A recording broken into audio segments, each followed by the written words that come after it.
Well, here's the final product.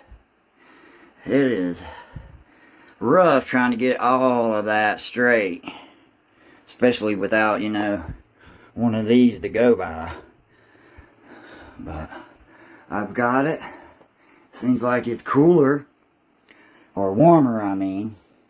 It's cooler in here because it's cut off from the heat, but inside it's warmer. But I mean, it worked. I liked it. And whoever said that the sticky back stuff was not strong enough, I don't know what you was putting it on, but when I went to try to pull it away from this wall to straighten it up, it pulled the damn paper off the back of the sheetrock. So it's on there, and it's on there for good. But there that is.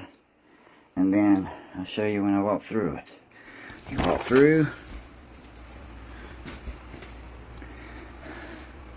and there it is. It's got some little gaps through here where the magnets touch, but it's a whole lot better than what it was. Got a little gap down there, but I mean, all in all, with some tinkering, I really think I can get that, not so much as these cracks. I can get stuff like that right there out of there. It works.